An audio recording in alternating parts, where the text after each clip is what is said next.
गुरुर्ब्रह्मा गुरुर्विष्णू गुरुर्देवो महेश्वरा गुरु साक्षात परब्रह्म तस्मै श्री गुरवे नमः. तस्मै श्री गुरवे नमः.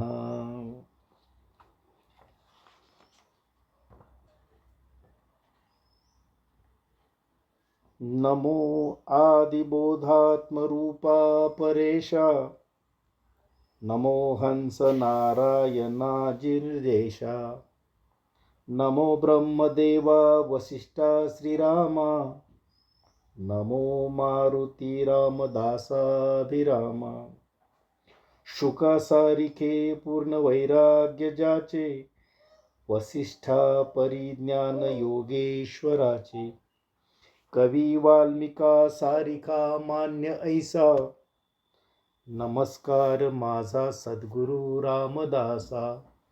जय जय रघुवीर समर्थ. यानंतर श्लोक वाचन होईल आणि आपल्या नियमित श्रवणाला सुरुवात होईल. श्लोक का? या. धन्यवाद गुरुजी. हरे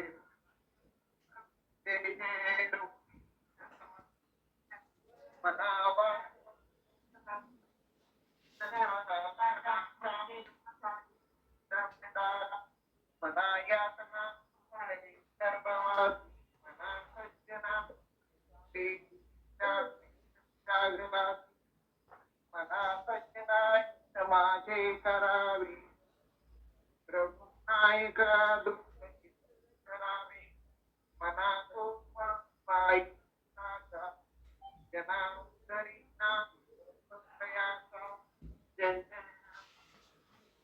धन्यवाद गुरुजी. नेटवर्क मध्ये इश्यू होता. किती क्रमांक वाचले तुम्ही? 2.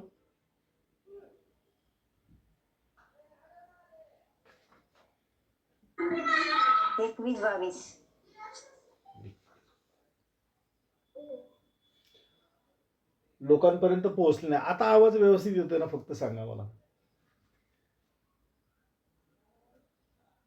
येतोय ना गुरुजी? येतोय. तुमचा आवाज येतोय क्लिअर? हा तुमचा आवाज येतोय क्लिअर? हा मग तेच, म्हणजे कोणाला येत नाही. आता कसं झालं, कीर्तीताईंचा आवाज सर्वांना पोहोचला. आपण 21 आवाज येत नव्हता. 21-22 असे 2 श्लोक वाचले. त्याच्यामध्ये श्लोक कसे होते? तर श्लोक आपल्याला समर्थांच्या मनाचा बोध आपण ज्याच्यावर बघतो त्या बोधावरचे 2-2 श्लोक आपण वाचतो. मना वासना चुकवी एरझारा. मना कामना सांडी रे द्रव्यदारा. मना यातना थोर हे गर्भवासी. मना सज्जना भेटवी राघवासी. मना सज्जना हित माझे करावे. रघुनायका दृढ चित्ती धरावे. महाराज तो स्वामी वायुसुताचा. जनी उदरी नाथ लोकत्रयाचा. जर आपल्याला आपल्या जन्मातून उद्धरून जायचं असेल तर आपल्याला आपल्या मनाला चांगल्या सवयी लावल्या पाहिजे, असा बोध समर्थ आपल्याला देतो. मग या बोधातनं जे आपण शिकणार आहोत ते आपण दासबोधाच्या श्रवणातनं शिकतो. मग श्रवण काय करतंय? तर आपल्याला योग्य मार्गावर पुढे जाण्यासाठी उद्युक्त करतं. आणि आपण समर्थांच्या दासबोधातल्या 3ऱ्या दशकातील 4था समास आपण पाहत होतो. त्याच्यातले स्वगुण परीक्षेचे 2 भाग बघितले. अ ब ज्याला दासबोधामध्ये म्हटलेले आता आपण क, याच्यामध्ये स्वगुण परीक्षा असं म्हटलेलं आहे. श्रीराम लेकुरे उदंड झाली. तो ते लक्ष्मी निघून गेली. बापडी भिकेसी लागली. काही खावया मिळेना. लेकुरे खेळती धाकुटी. एके रांगती एके पोटी. ऐसी घरभरी झाली दाटी. कन्या आणि पुत्रांची. दिवसेंदिवस खर्च वाढला. यावा होता तो खुंटून गेला. कन्या उपवरी झाल्या त्याला. उजवावया द्रव्य नाही. माय बापे होती संपन्न. त्याचे उदंड होते धन. तेने करिता प्रतिष्ठा मान जनी झाला होता. भरम आहे लोकचारी. पहिली नांदुनुक नाही घरी. दिवसेंदिवस अभ्यंतरी दारिद्र्य आले. ऐसी घरवात वाढली खाती तोंडे मिळाली तेने प्राणियासी लागली काळजी उद्वेगाची. मग हा विद्वेग आपल्याला नको असेल तर पुढं काय सांगतायत. कन्या उपवरी झाल्या पुत्रास नोवऱ्या आल्या आता उजवण्या केल्या पाहिजेत की.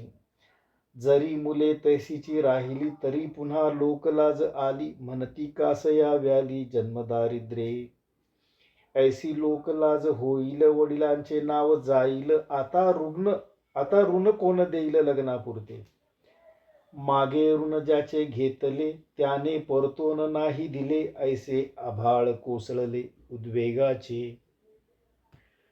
बघा सर्वसामान्य जीवनामध्ये आपल्याला काय होऊ शकतं त्याचं छोटं छोटं वर्णन आपल्याला करतात. आपण खातो अन्नासी अन्न खाते अपनासी सर्व काळ मानसी चिंता तूर. पती अवघीच मोडली वस्तभाव घाण पडली आहा देवा वेळ आली आता दिवाळ्याची. काही केला ताडामोडा विकिला घरीचा पाडा रेडा काही पैका रोकडा कळांतरे काढिला. ऐसे ऋण घेतले लोक की दंभ केले सकळ म्हणतो नाव राखिले वडिलांचे.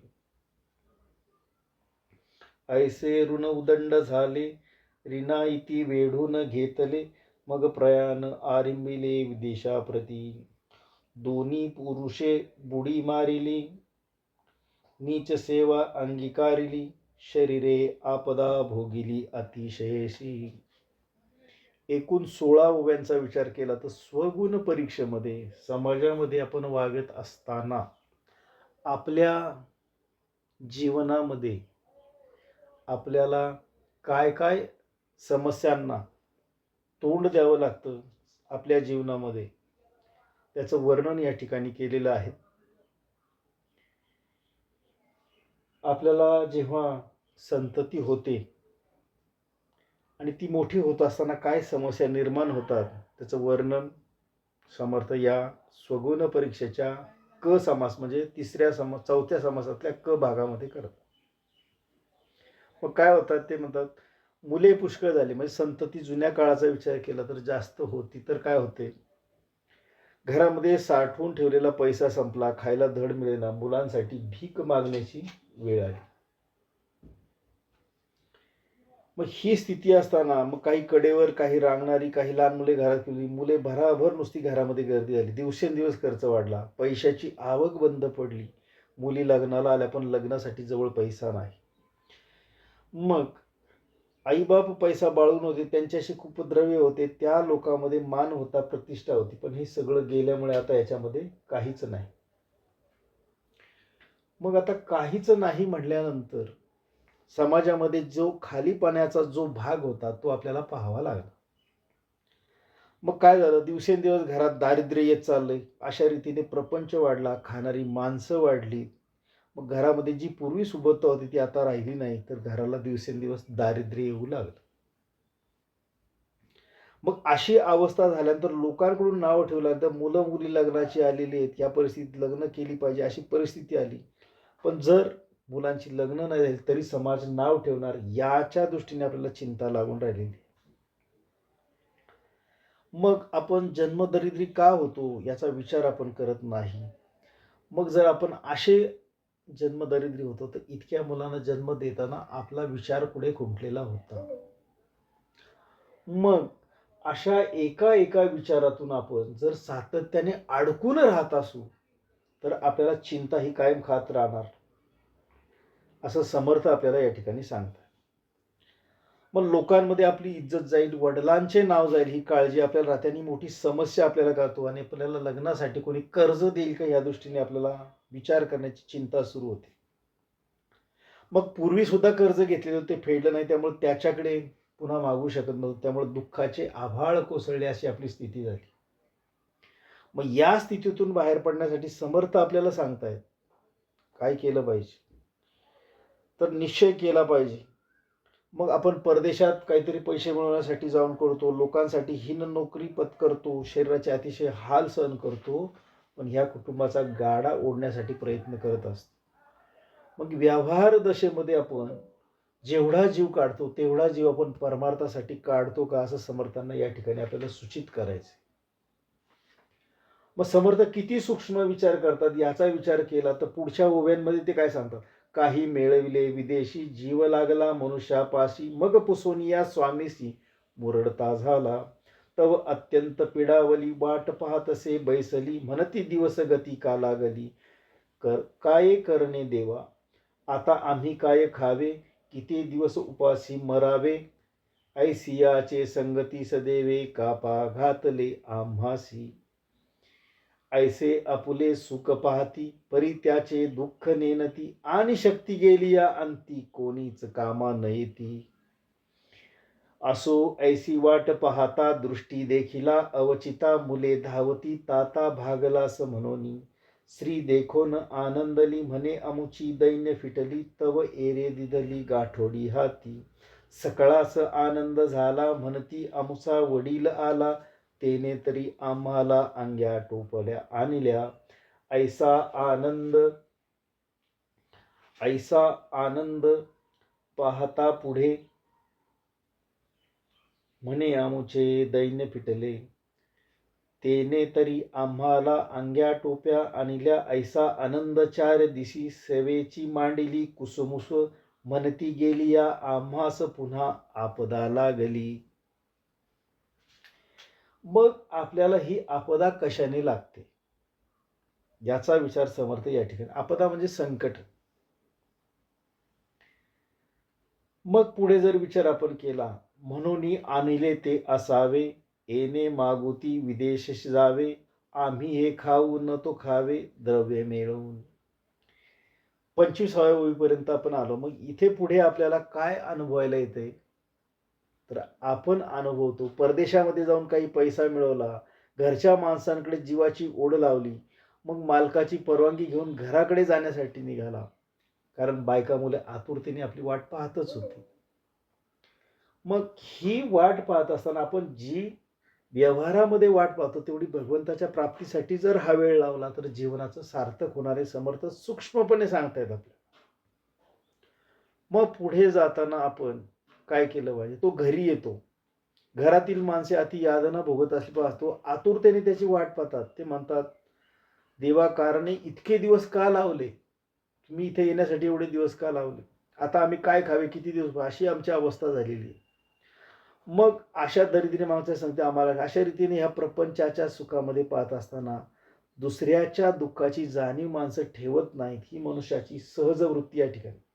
एकदा का शक्ती आपली क्षीण झाली की शेवटी कोणीही आपल्याला उपयोगी पडत नाही, असं समर्थ आपल्याला निक्षून सांगतात. अशा रीतीने ते वाट पाहत असतात. तो एकाएकी येतो तेव्हा सर्वजण पाहतात आपली, मग विचारू लागतात, बाबा थकलेत का, विचारू लागतात. मग बायकोला बघून आनंद होतो, आता आपली दैना संपली असा मनात ती विचार करते, आणि हा विदेशातून कमवलेलं सर्व धन आपल्या बायकोच्या हाती सोपवतो. घरातील सगळ्यांना आनंद होतो. पोरं म्हणू लागतात, आमचा वडील आलेला आहे, आता आम्हाला अंगरखे आणलेले, टोपडे आणलेले आहेत, अशा नाना वस्तू आम्हाला आणलेल्या आहेत, आता आमचे सुखाचे दिवस सुरू झालेले आहेत. आणि हे सगळं सुरू दिवस होत नाही तर घरात तर लगेच होतं. असंच तुम्ही द्रव्य बाहेरून आणत जा, पुन्हा परदेशात जाऊन पैसे कमवा, म्हणजे ते खाऊन संपवण्याचे नवीन द्रव्य मिळून आम्ही परत घरी यावं, अशी सूचना कुटुंबातून होती. त्याला धड विश्रांती मिळत नाही, त्याला परत पुन्हा परदेशी जायला निघावं लागतं.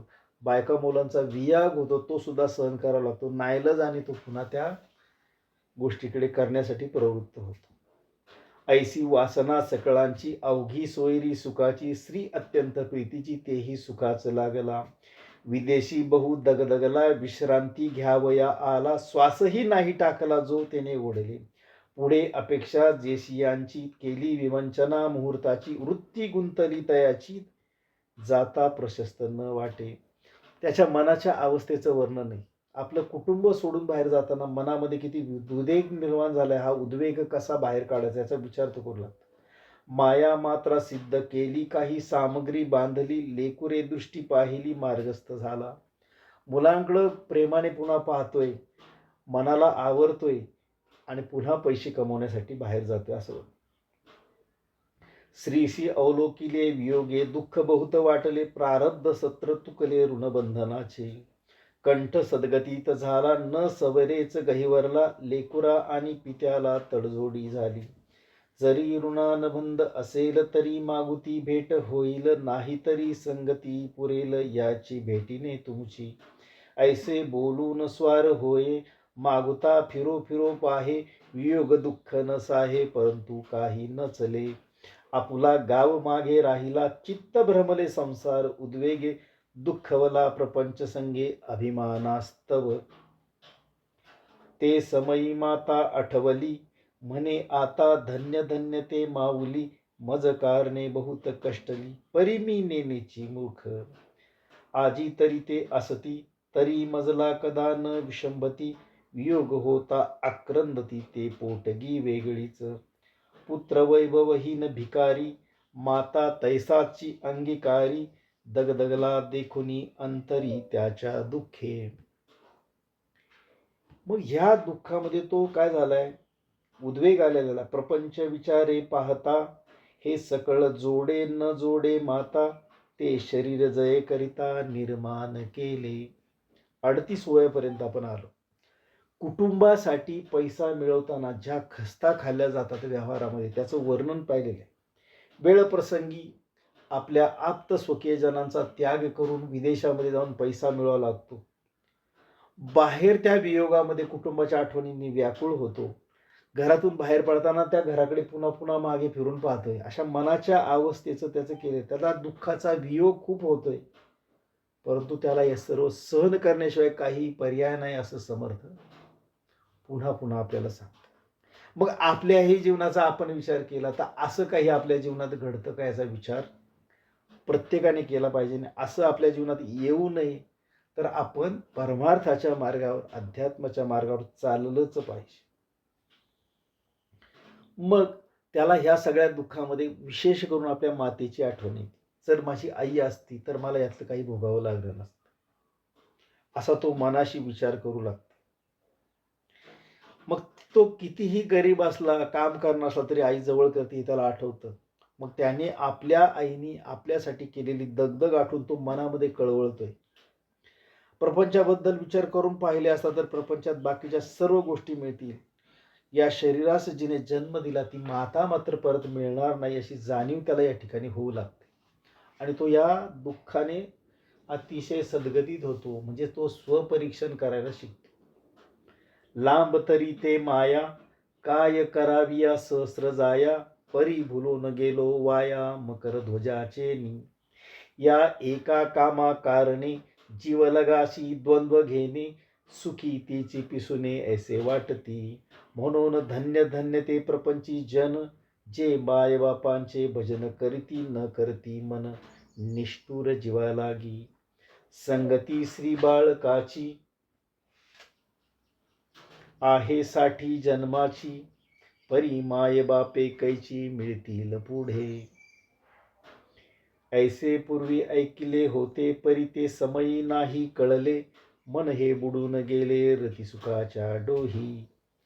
हे सखी वाटती परी पिसुने, मिळाली वैभवा कारणे, रीते जाता लाजिरवाने अत्यंत वाटे. आता भलतेसे करावे परी द्रव्य मिळवून न्यावे, रीते जाता स्वभावे दुःख आहे. ऐसी व्यवधाना करी दुःख वाटले अंतरी, चिंतेची महापुरी बुडोनी गेला. ऐसा हा देह आपुला आताच पराधीन केला, ईश्वरी कान कोंडा झाला कुटुंबा कावाडी. या एका कामासाठी जन्म गेला अटाटी, वय वेचल्या शेवटी एकलेची जावे. ऐसे मनी प्रस्तावला क्षण एक उदास झाला, सेवीची प्राणी झळवळला माया जाळे. कन्यापुत्रे आठविली मनहुनी क्षिती वाटली, म्हणे लेकुरे अंतरली माझी मज. मागील दुःख आठवले जे जे होते प्राप्त झाले, ते रुदन आरंभिले दीर्घस्वरे.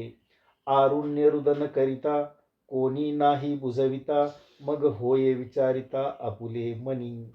आता कासया रडावे प्राप्त होते ते भोगावे, ऐसे बोलून या जीवे धारिष्ट केले.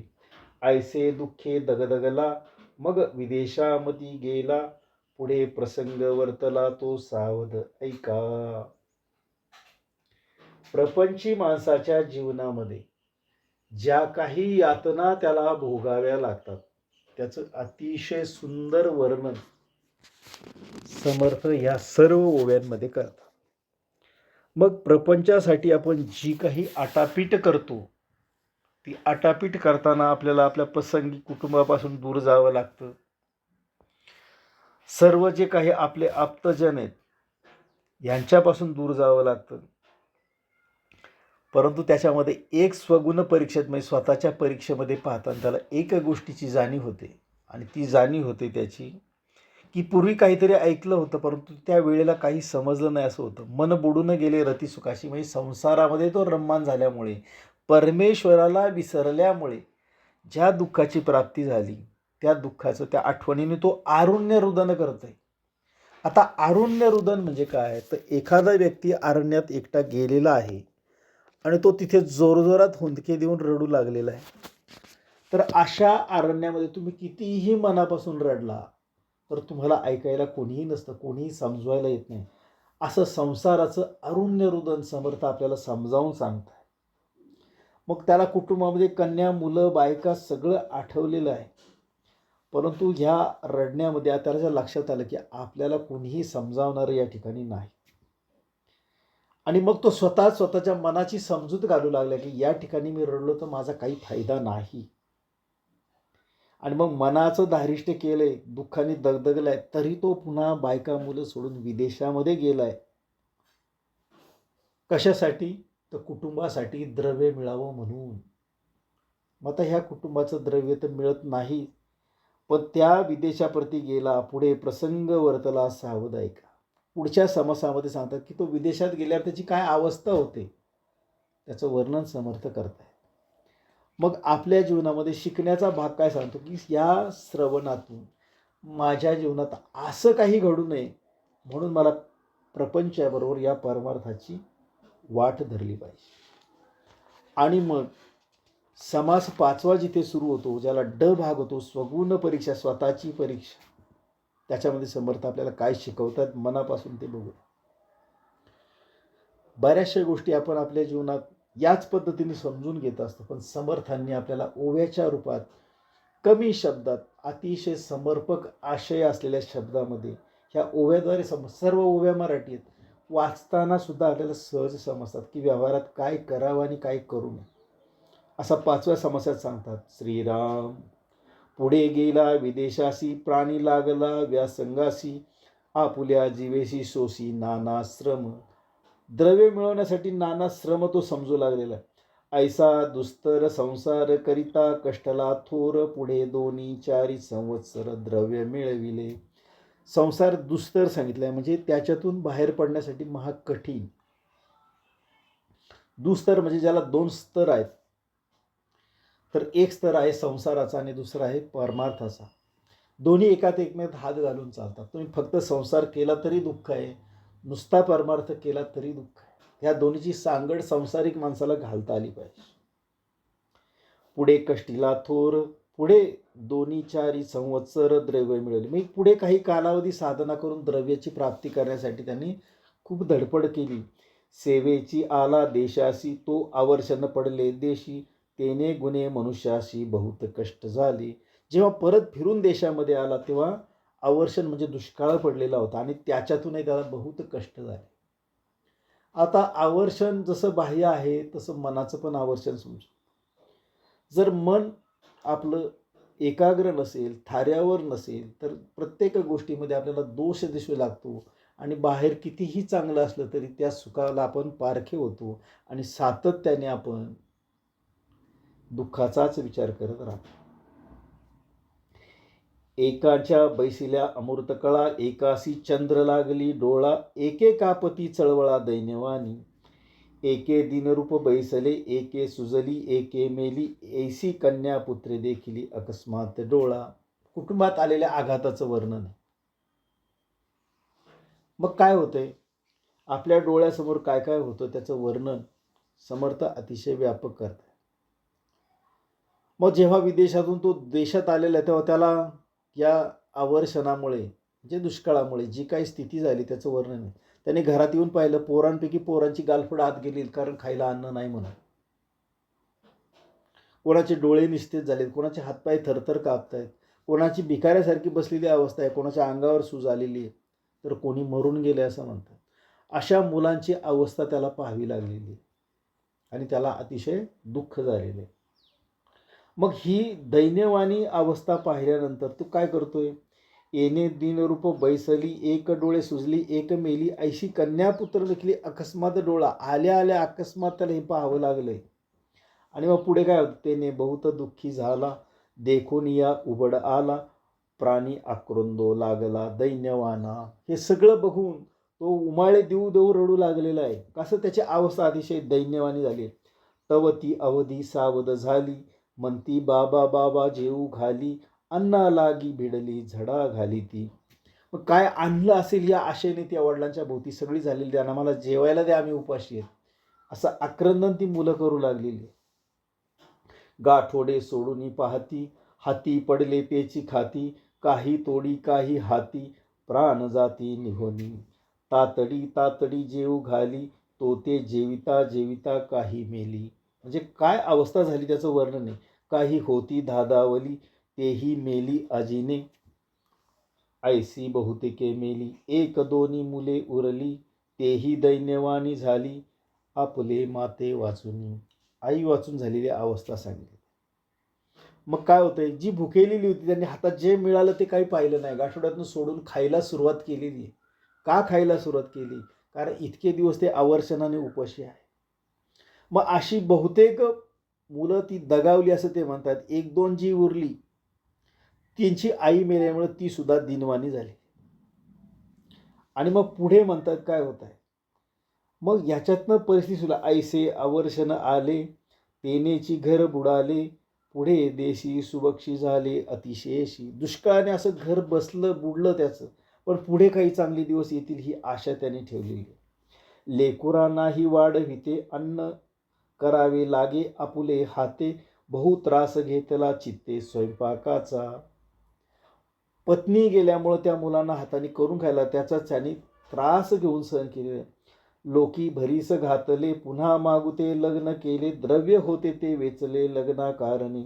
पुन्हा विदेशाशी गेला, द्रव्य मिळवून आला, तव घरी कळो लागला सावत्र पुत्रांशी. स्त्री झाली होती नाती दुती, पुत्र देखोनी न सकती, भ्रताराची गेली शक्ती वृद्ध झाला. संसाराचं जे अतिशय विदारक वर्णन आहे, अनुभवाचं वर्णन ते या ठिकाणी आपल्याला अनुभवतं. मग काय केलं त्यांनी? पत्नी गेली म्हणून पुन्हा लग्न केला. पहिली मुलं सावत्र मुलं यांचा वितंड वाद बघू लागला. मग सावत्र मुलांची ती भांडणं बघितल्यानंतर बायको वयात आलेली, घर मालकीन झालेली, मुलांना हे पाहावेना, ते तिचं म्हणजे सावत्र मग ते त्यांचा द्वेष करू लागली. परंतु वडील मात्र म्हातारे झाले, दुबळे झालेले पाहत आहेत. आणि अशी अवस्था तो पाहतोय आपल्या संसाराची. सदा भांडण पुत्रांचे, कोणी नायकती कोणाचे, वनिता अति प्रीतीचे प्रीतिपात्र. की तबैसला मना, एके ठाई पडेना, म्हणून या 5 जना मेळविले. 5 जण वाटे करीती, तो ते पुत्र न ऐकती, निवाडा नव्हतेचे अति भांडण लागले. बाप लेका भांडण झाले, लेकी बापास मारले, तव ते मातेने घेतले शंखतीर्थ. ऐकोनी मिळाले लोक उभे पाहती कौतुक, म्हणती बापास लेक कामा आले. ज्या कारणे केले नवस, ज्या कारणे केले सायास, ते पुत्रा पित्यास मारिती पहा. ऐसी अली पाप कळी, आश्चिरले मानिले सकळी, उभे तोडीती कळी नगर लोक. पुढे बैसोनी 5 जण, वाटे केले तत्समान, बाप लेकांचे भांडण तोडिले तेही. बापास वेगळे घातले, कोपट बांधून दिदले, मन कांतेचे लागले स्वार्थ बुद्धी. व्यवहारात शेवटच्या क्षणामध्ये जर ईश्वराची आठवण नसेल तर व्यवहारात किती आपली दैन्यवाणी वाईट अवस्था होती त्याचं वर्णन. पहिल्या मुलांचं, दुसऱ्या बायकोच्या मुलांचं म्हणजे सावत्र भावंडांची भांडणं लागली, एकमेकांचे वाटे करू लागले, त्याच्यात मान्य नाही म्हणून ते पुन्हा भांडू लागले. आणि मग ह्या भांडणामध्ये कोणीच कोणाचं ऐकेना. आणि मग काही दोन लोक त्याची मजा बघू लागले. मग ज्यांच्यासाठी नवस सायास केले ते मुलगे झाल्यावर मग तेच मुलं बापाला मारतात, याचं दुःख त्या बापाला होऊ लागले. असं पापमय भांडण पाहून लोकांना आश्चर्य वाटलं. मग जमलेल्या लोकांनी ते भांडण मिटवलेलं आहे आणि 5 जणांचे बसून सारखे वाटे केले आणि एकदाचं ते बाप लेकांमधलं असणारं भांडण मिटवण्याचा प्रयत्न केला आहे. मग मुलांनी काय केलं, वाटे मान्य करून घेताना बापाला वेगळं केलं, त्याला एक खोपट म्हणजे सारखी झोपडी बांधून दिलेली आहे आणि तशात त्या स्त्रीचे मन सुद्धा स्वार्थ बुद्धीने भरून गेलेले. म्हणजे संसाराचं विदारक चित्र आपल्या डोळ्यासमोर येतं. याच्यातली शिकवण अशी आहे की संसारात असताना परमार्थाची जाणीव प्रत्येकाने ठेवा. कांता तरुण पुरुष वृद्ध दोघास घडीला संबंध, खेद सांडून आनंद मानिला तेही. श्री सापडली सुंदर गुणवंत आणि चतुर, म्हणे माझे भाग्य थोर वृद्धपणी. ऐसा आनंद मानिला दुःख सर्वही विसरला, तव तो गलवला झाला परचक्र आले. अकस्मात धाडी आली कांता बंदी धरून गेली, नेली वस्तभावही गेली प्राणियाची. तेने दुःख झाले भरी दीर्घ स्वरे रुदन करी, मनी आठवे सुंदरी गुणवंत. तव तिची वार्ता आली तुमची कांता भ्रष्टली, ऐकोनिया अंग घाली पृथ्वीवरी. सव्य अपसव्य लोळे जळे पाझरती डोळे, आठविता चित्त पोळे दुःखा नळे. द्रव्य होते मिळविले तेही लग्नास वेचले, कांतेसेही धरून नेले दुराचरी. मजही वृद्धाप्य आले लेकी वेगळे घातले, आहा देवा ओढवले अदृष्ट माझे. द्रव्य नाही कांता नाही, ठाव नाही शक्ती नाही, देवा मज कोणीच नाही तुझ वेगळे. पूर्वी देव नाही पूजिला, वैभव देखोनी भुलला, सेखी प्राणी प्रस्तावला वृद्धपणी. तारुण्यामध्ये संसारामध्ये गढून गेल्यामुळे, देव न पूजल्यामुळे काय माझी अवस्था झाली हे बघून तो अतिशय उद्वेगाने स्वतःच रडू लागलेला आहे. काय झालंय, परचक्र आले म्हणजे दुसऱ्यांची सत्ता आल्यामुळे ह्या चक्रामध्ये त्याची बायको सुद्धा धरून नेलेली आहे, तिला भ्रष्ट केलेली आहे. आणि ते सगळं ऐकल्यानंतर तो अतिशय मनामध्ये दुःखी कष्ट झालेला आहे, जमिनीवर गडबडा लोळू लागलेला आहे. एक एक आठवून चिंतामध्ये दुःखाने तो व्याकुळ झालेला आहे. जे द्रव्य होतं ते लग्नासाठी वेचल्याची खंत करू लागलेला आहे आणि आता मला वृद्धत्व आले म्हणून तो देवाला प्रार्थना करू लागलेला आहे की पूर्वी नाही देव पूजिला, वैभव देखुनी भुलला. म्हणजे जे डोळ्याला दिसतं, ज्याला भ्रम म्हणला जातो, ज्याला माया म्हटले, त्या भ्रमामध्ये राहून मी देवाला विसरलो, त्या कारणाने माझी ही अवस्था झाली होती. देह अत्यंत खंगले सर्वांग वाळून गेले, वात पित्त उसळले कंठ दाटला कफे. वळे जिभेची बोबडी कफे कंठ घडगडी, दुर्गंधी सुटली तोंडी नाकी श्लेष्मा वाहे. मान कापे चळचळा डोळे गळती भळबळा, वृद्धपणी अवकळा ठाकुनी आली. दंतपाटी उखळली तेने बोचर खिंडी पडली, मुखी लाळ गळो लागली दुर्गंधीची. डोळा पाहता दिसेना कानी शब्द ऐकेना, दीर्घ स्वरे बोलवेना दमा वाटे. शक्ती पायांची राहिली बैसवेना मुरकुंडी घातली, पृहती वाजो लागली तोंडाची ऐसी. क्षुधा लागता अवरेना अन्न समयी मिळेना, मिळाले तरी चावेना दात गेले. पित्ते जिरेना अन्न भक्षिताचे होय वमन, तैसेची जाय निघून अपानद्वारे. विष्टामूत्र आणि बळस भोवता वमने केला नास, दुरुनी जाता कोंडे श्वास विश्वजनाचा. नाना दुःखे नाना व्याधी वृद्धपणे चळे बुद्धी, तरी पुरेना अवधी आयुष्याची. पापण्या भवयाचे केश पिकोन झडले निशेष, सर्वांगी लोंबले मास चिरकुटा सारिखे. देह सर्व पारिखे झाले सवंगडे निशेष राहिले, सकळ प्राणी मात्र बोले मरे नाका. जे जन्मून पोसली तेची फिरुनी पडली, अंती विषम वेळ आली प्राणियाशी. गेले तारुण्य गेले बळ गेले संसारीचे सळ, वाताहत झाले सकळ शरीर आणि संपत्ती. जन्मावरी स्वार्थ केला तितुकाही व्यर्थ गेला, कैसा विषम काळ आला अंतकाळी. सुखाकारणे झुरला सेकी दुःखी कष्टी झाला, पुढे मागुता धोका आला यमयातनेचा.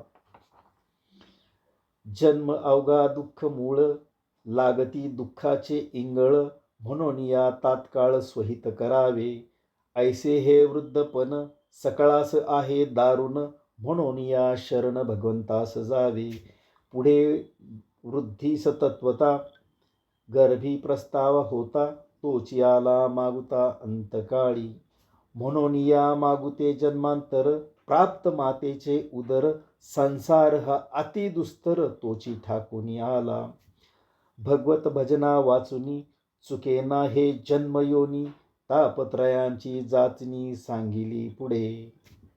या ठिकाणी हा समास पूर्ण होताना समर्थ आपल्याला सांगतात की जर फक्त आपण संसाराच्या दृष्टीने वागत राहिलो तर आपल्या जीवनात ज्या चिंता निर्माण होतील, जी दुःख निर्माण होतील, त्या दुःखाला कोणीही आपल्याला सोडवायला येऊ शकत नाही भगवंताशिवाय.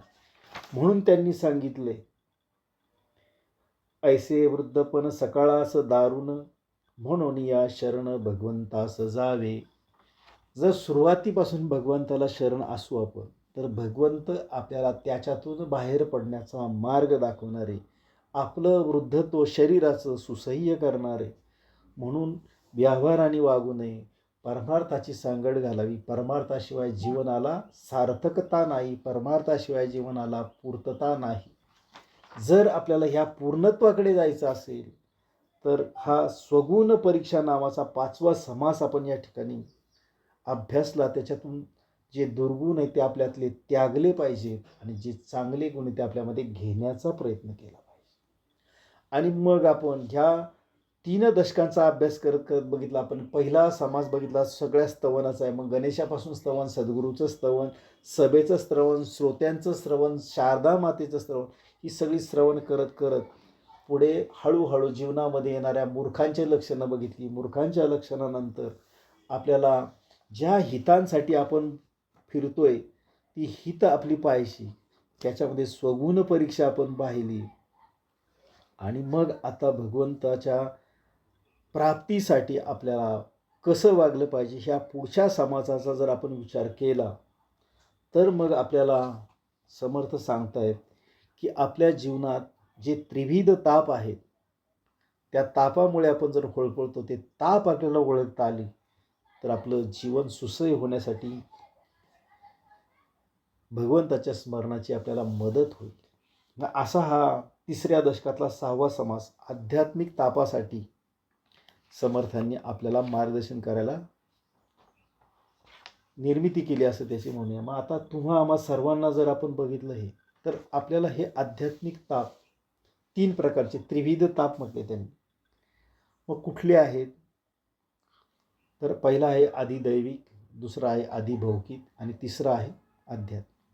त्याच्यामध्ये हा समास आध्यात्मिक तापाचा आहे. काय म्हणतायत समर्थ पाहूया. श्रीराम, तापत्रयाचे लक्षण आता सांगिले जे निरूपण, श्रोती करावे श्रवण एकाग्र होऊन. जो तापत्रये पोळला तो संत संगे निवाला, आर्थभूत तोषला पदार्थ जेवी. क्षुधाक्रांतास मिळे अन्न, तृषाक्रांतास मिळे जीवन, बंदी पडल्याचे बंधन तोडिता सुख. महापुरे जाजवला तो पैलतिरासी नेला, का तो स्वप्नीचा चैला स्वप्न दुःखी. कोणी एकासी मरण येता दिले जीवदान, संकटास निवारण तोडिता सुख.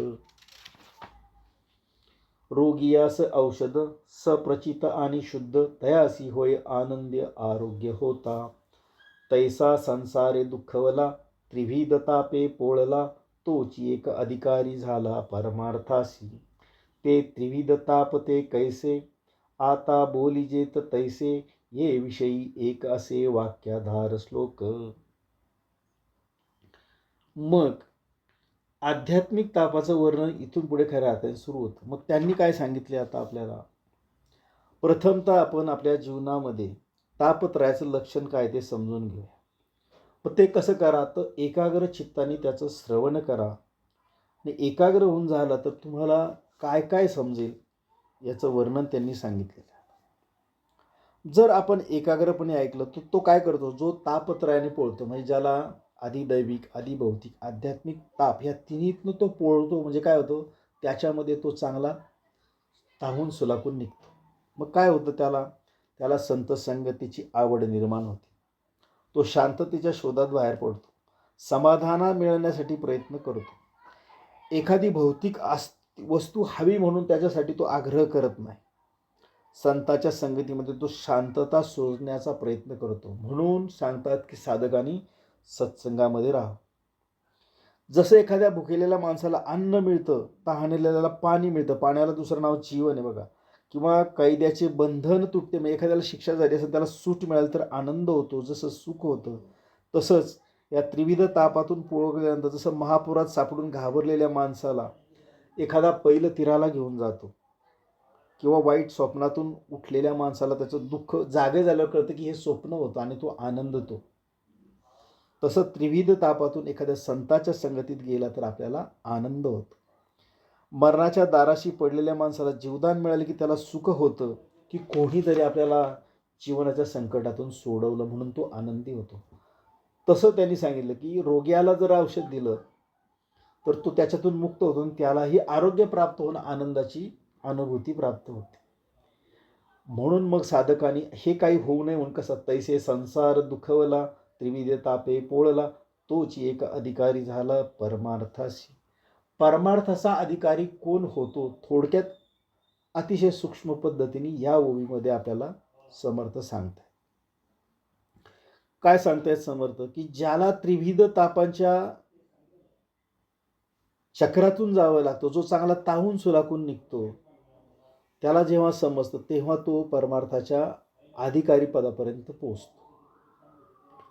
मग आपल्याला क्रियमान कर्म वापरून जर आज समजलं की या त्रिविध तापामध्ये मला पोळायचं नसेल, मला माझ्या जीवनाला पहिलं तीरावर न्यायचं असेल, तर मी अध्यात्माचा काहीतरी प्रसंगाने अंगीकार केला पाहिजे. मग तो अंगीकार करून काय होतं, तो परमार्थाचा अधिकारी होऊ शकतो असं सांगितलं.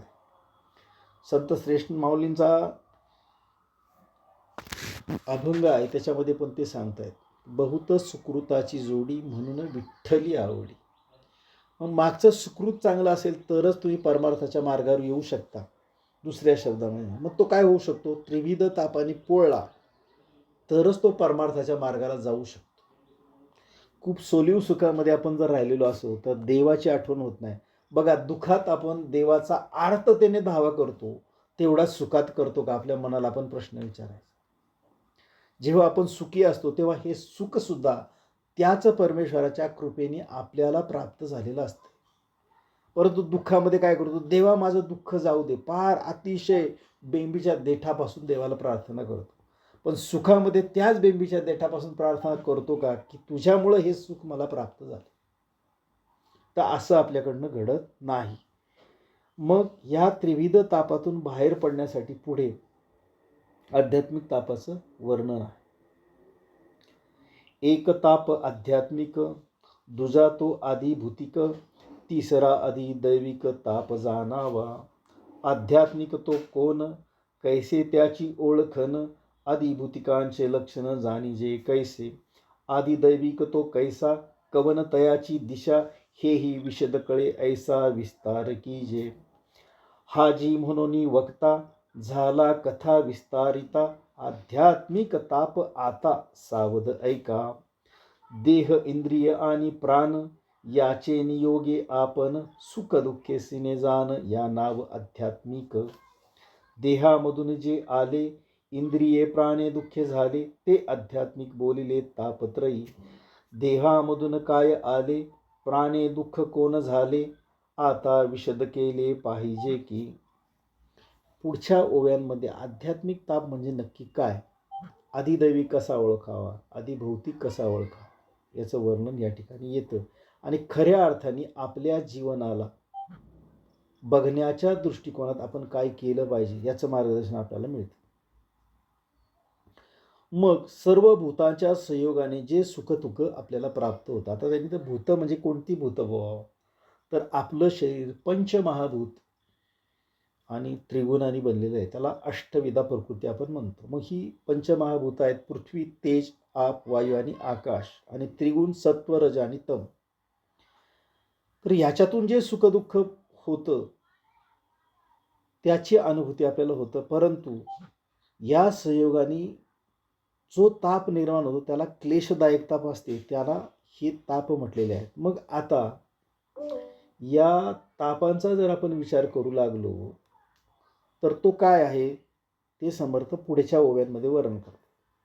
मग माणसाला चांगल्या वाईट कर्माप्रमाणे मेल्यावर त्याच्या यातना भोगाव्या लागतात. त्याच्याप्रमाणे त्याला स्वर्गाची नरकाची वगैरे प्राप्ती होऊन ते भोग भोगावेच लागतात. या सर्व याला अधिदैविक ताप असं म्हटलेलं आहे.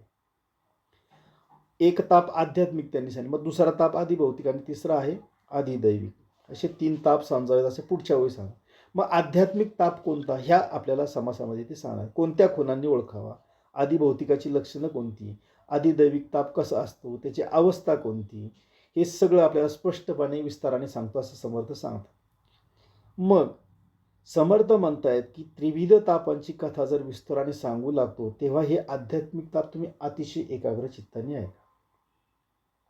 देह इंद्रिय आणि प्राण यांच्या संयोगाने जी सुखदुःख भोगतो आपण, त्यामुळे आपण त्रस्त होतो, याला आध्यात्मिक ताप असे नाव आहे. मग बघा त्यांनी काय सांगितले, देह मध्येच इंद्रिय आहेत, देहामध्येच प्राण आहे, पण या तिन्हीचा संयोग होऊन जी सुखदुःख होतात त्याला आध्यात्मिक ताप असं म्हटलेलं आहे. जे दुःख देहातून निर्माण होते आणि इंद्रिय आणि प्राण याद्वारे भोगावे लागते, त्या 3 पैकी एकाला, या तिन्ही तापापैकी आध्यात्मिक ताप असे म्हणतात. या तिन्हीच्या गोष्टीतून येतात.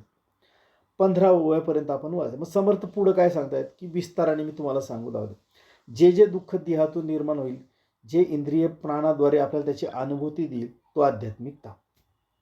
मग जवळजवळ समर्थ पुढच्या 40 ओव्यांमध्ये आपल्याला या संदर्भाने येणाऱ्या आध्यात्मिक तापाचं वर्णन करून सांगणार असं आपल्याला सांगत आहे.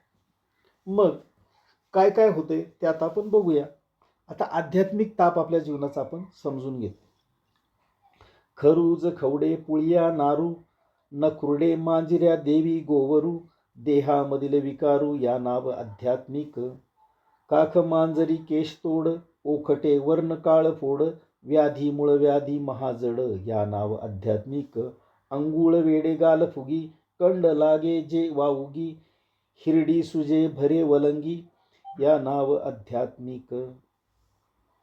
वाऊगे फोड उठती, कांते सुजे अंग कांती, वात आणि तिडका लागतो या नाव आध्यात्मिक. नाईटे अंदू गज कर्ण, पेहाचे पोट विस्तीर्ण, बैसले टाळे फुटती कर्ण या नाव आध्यात्मिक.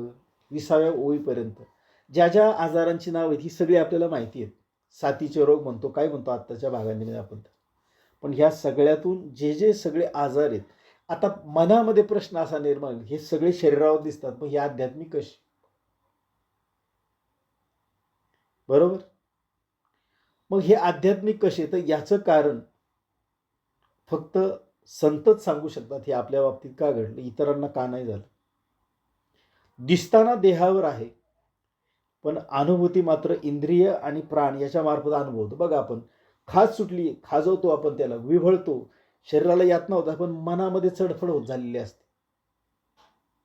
गजकर्णाचं तेच आहे, नायरू सांगितलं त्यांनी, आयटीआय. प्राणी असा सारखा दुःख होतो, अंग सुस्त, फोड उठतात, गालफुगी होते, केसतोडी होते, मूळव्याधी होते, देहामध्ये हे नाना विकार, याच्या पाठीमागे आध्यात्मिक कारण आहे. आपण उपचार कशावर करतो बघा. आता यातला काय विचार झाला तर आपण जातो आत्ताच्या काळानुसार डॉक्टर काय करतात, वरच्या शरीराला जे आवश्यक आहे तेवढाच उपचार होतो, पण मूळ गोष्टीवर म्हणजे आध्यात्मिक गोष्टीवर उपचार होत नाही.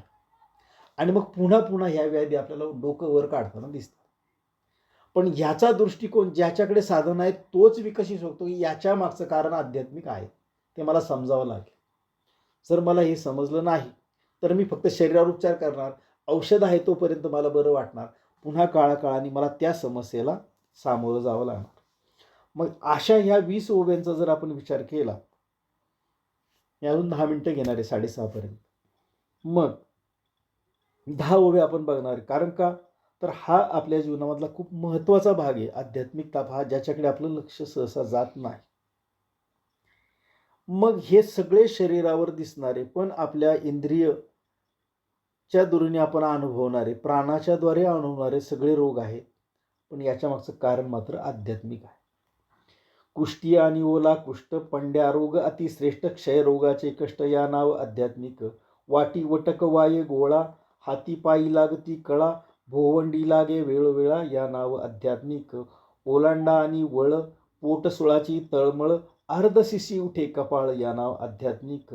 दुःखे माझ मान, पुष्टी ग्रीवा आणि वदन, अस्ति सांदे दुखती जान या नाव आध्यात्मिक. कुळीक तरळ कामिनी, मोरमा सुंठरे माळिनी, विदेशी लागले पाणी या नाव आध्यात्मिक. जळसोस आणि हिवारे, गिरीवरी आणि अंधारे, ज्वर पाचाव आणि शारे या नाव आध्यात्मिक. शैत्य उष्ण आणि तृषा, क्षुधा निद्रा आणि दिशा, विषय तृष्णेची दुर्दशा या नाव आध्यात्मिक. आळसी मूर्ख आणि अपेसी, भय उद्भवे मानसी, विसराळू दुष्यित अहर्निशी या नाव आध्यात्मिक. मूत्रकोड आणि परमे, रक्तपिती रक्तपरमे, खडा चुडाचिनी श्रमे या नाव आध्यात्मिक.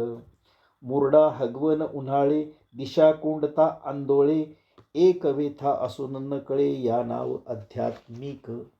30 ओळीपर्यंत आपण आलो. बघा आता ही सगळ्या रोगांची नावं आपल्या ऐकणाऱ्या प्रत्येकाला माहिती आहे. याचा कधी कधी आपल्या जीवनाचा अनुभव सुद्धा आला असेल. याचं कारण काय, तर आपल्या जीवनात असलेला आध्यात्मिक ताप.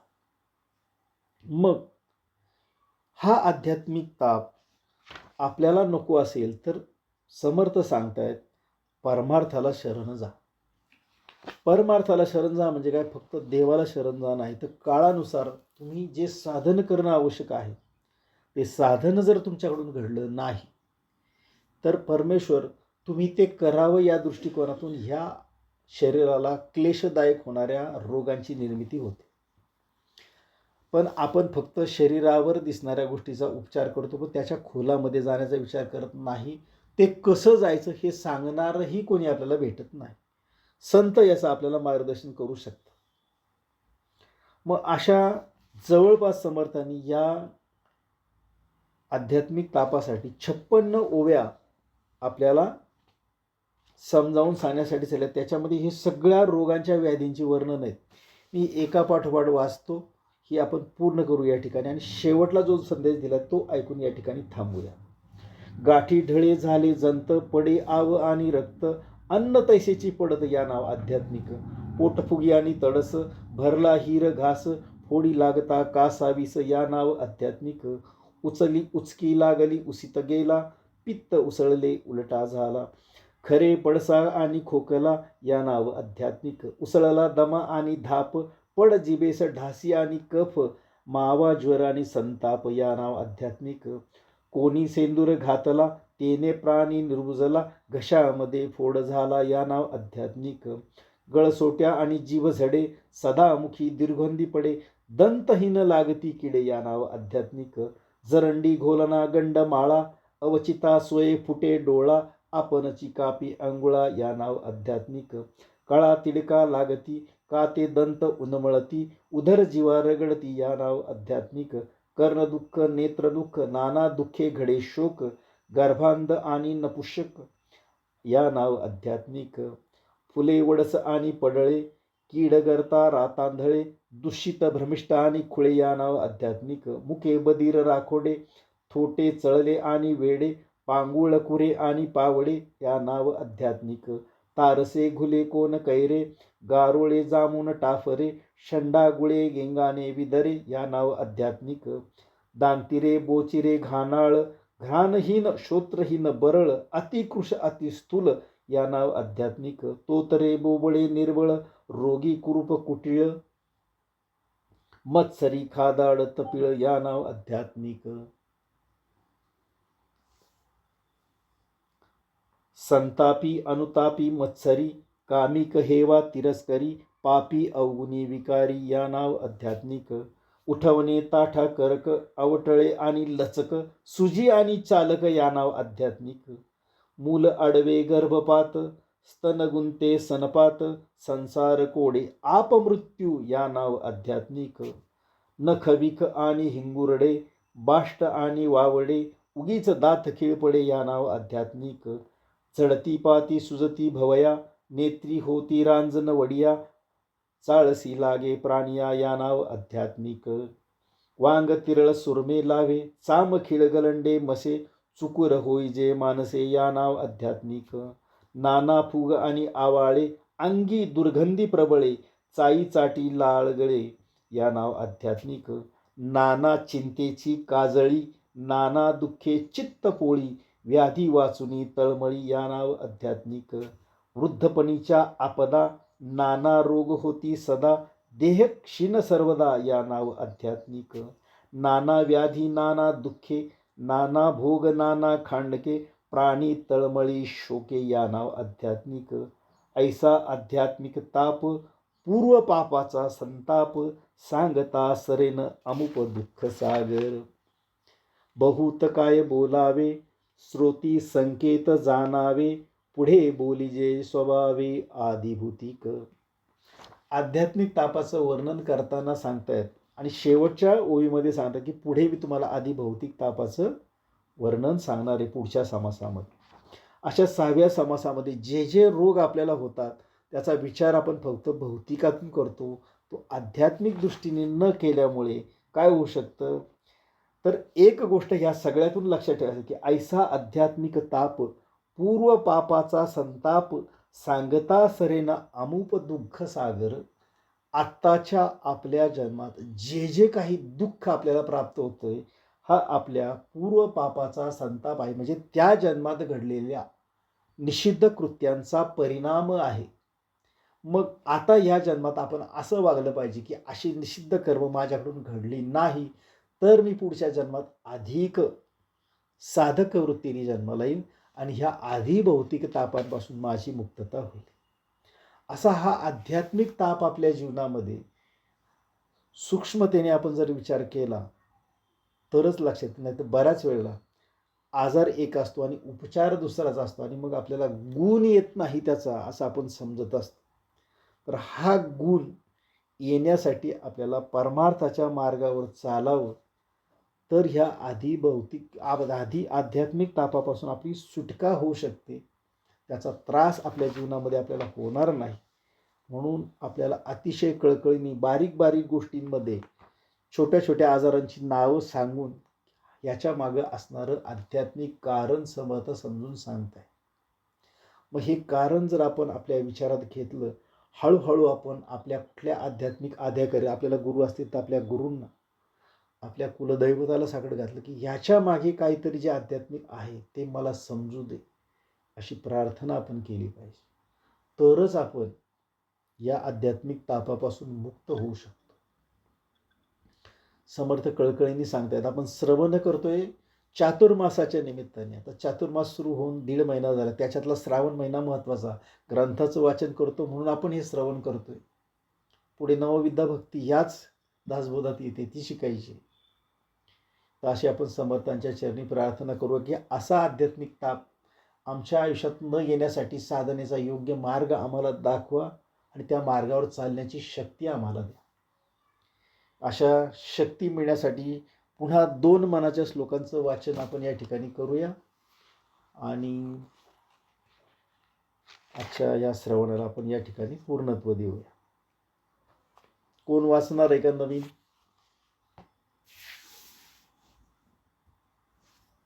कीर्तिताई तुम्ही असाल तर वाचा. आवाज येतोय माझा सर्वांपर्यंत? हो येतोय येतोय आवाज गुरुजी येतोय. तुमच्याकडे असेल तर तुम्ही वाचता का? मग तुम्ही वाचलं तरी चालेल. शकुंतला हो हो वाचते ना वाचते. पुढचे 2 घ्या, त्याच्या पुढे झाले 22 पर्यंत झालेले आहेत. 23-24 22 पर्यंत झालेले आहेत. 23-24 घ्या. हा. न बोले मना रागवे विन काही जनी वावगे बोलता सुख नाही. घडीने घडी काळ आयुष्य नेतो देहांती तुला कोण सांडू पाहतो. रघुनायका विन वायाशी नावे जना सारिके व्यर्थ का ओसन व्हावे. सदा सर्वदा नाम वाचे वसवदे अहंता मनी पापिनी ती नसोदे. जय जय रघुवीर समर्थ. जोडून आपण प्रार्थना घ्या. आता वर्ग संपण्याची प्रार्थना घेऊया.